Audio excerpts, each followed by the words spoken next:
New year and new series, and this one's called Best Free Apps, where I quite simply demonstrate and review the best free apps that you can get from the App Store and from various places on the web. The first one that I'm going to review today is a photo imaging software or photo imaging application called Photo Toaster. Absolutely outstanding, and it's free. It's made by a company called East Coast Pixels, and East Coast Pixels was originally founded by former Adobe engineers, so they've got form. You will not read a bad review from anywhere on Photo Toaster. It's an absolutely outstanding application and really simple to use. So let's get over into Photo Toaster and I can demonstrate to you how best East Coast Pixels do other applications, but we're going to concentrate today on Photo Toaster. So let's select Photo Toaster, and now we get a menu and we can select where we want to select our image from. And I'm just going to use recent edits. I'm going to pick this picture that you don't see very often of me in a video, and I am doing something I love, which is skiing. So let's look at the top toolbar first. We've got our crop option, crop, rotate and straighten option, and if we select crop, it is really simple. Just crop, drag and drop the points to where you want to crop the image to. Then rotate, where we can just place our finger on the screen and rotate the image as we choose. And then we've got the next one, which is straighten.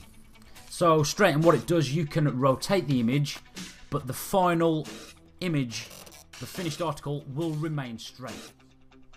So staying with the top toolbar, we've got our brushes, we've got our FX brush, our lighting brush and our remove noise tool. I don't use these very often, to be fair, because I find what you can't do with the bottom toolbars, there's not worth doing anyway. So let's look at. So working from left to right, we simply select the presets that we want to choose. So you can see there I've selected lights here, and I get a pop-up box and I just scroll along and it's give me presets of lights that's already there for you. You notice the little circle just on the top of the presets.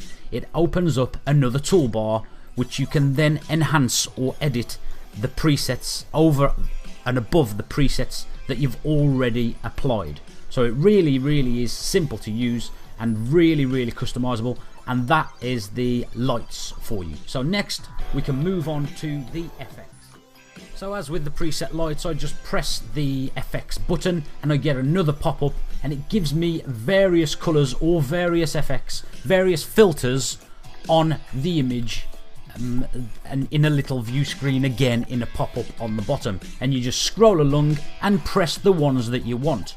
And once again, I quite like these tech ones, the cross tech and the cross cut. Anything cross, it's sort of, crosscut is a bit much on white, I suppose, but dynamic would be a bit much on white as well, and as would dramatic. So you want something softer on white, so you have to think about the colours that you're going to use before you just willy-nilly apply sort of effects and lights or anything at all. And once again, once you've applied it, you can press the little button and go up and enhance on what you've already done or change the. So let's move on to the right, and we've got these 3 stars here, and they are just backgrounds like vignettes, whites, blurs, colour bursts, all sorts of cool things. You can have, deep focus, whites, as I said, the colour burst. All a colour burst is the black and white outer and a burst of colour in the centre.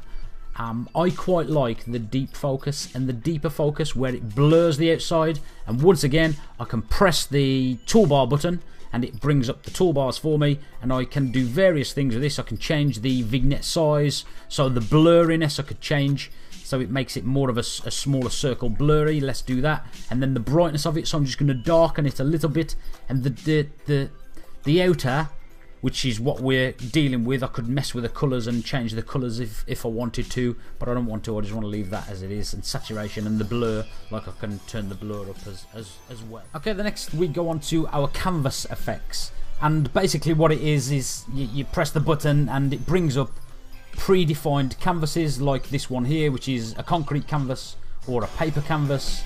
And you can have all sorts of canvases. This is a antique or a scratch canvas, and they do look quite cool. One thing I would suggest with canvases, these are light leaks, one thing I would suggest with canvases is generally apply them before you apply the effects to your image, because it's easier to deal with canvases there.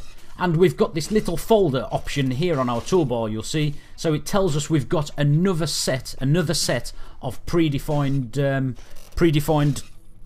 tiles, and likewise we press our toolbar button and we can change the intensity of whatever it is that we're messing with. I'm just messing with this broker type, you know, like glistening balls type thing, which is really cool. But what I am going to apply to this is a light leak, and I'm going to turn the intensity down, so we've just got a very, very gentle light leak coming through the image, and it just adds a little something to the image, in my opinion. So next, let's move on. So I'm moving across right one and across to frames. Now this is the final thing that sort of finishes your image off, and it is quite important because a frame, if needed at all, can say a lot about an image or finish an image off correctly, or be totally out of sync with the effects that you've applied to the image. See, what I've done to this image is quite rough and quite dirty, what I've done to the image, so you wouldn't need a posh frame or something smooth. You would need something sort of blurry and colour splashes and just a bit off. Again, we've got a folder in the toolbar option which tells us we can click the number 2 and it will bring our second lot of predefined frames up, and we can choose from any one of them.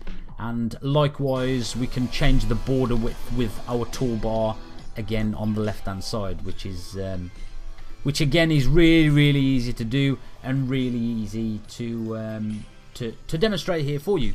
So the final thing that we're going to look at is exporting our image. So all we simply do is click our export button on the top right hand side of our screen, and we get a pop-up box, and we can save it to various places: photo library, email, SMS. You can send it by SMS, direct to Facebook, Flickr, Twitter, Tumblr. You can copy it to your clipboard, you can air print it, you can open in something else, title effects, so you want to add some title effects to it, and you can even have it sent off to the web and have it canvas printed, or even send it as a postcard. So Photo Toaster by East Coast Pixels is probably the best free photo editing app, imaging app that I have found, that's for sure. If you know of one better, please leave it in the comments below. Don't forget to drop a comment and drop a like if you did indeed like this video, because it helps people get to see Photo Toaster and exposes East Coast Pixels for the awesome company that they are. Thanks a lot for watching. I will be back very soon.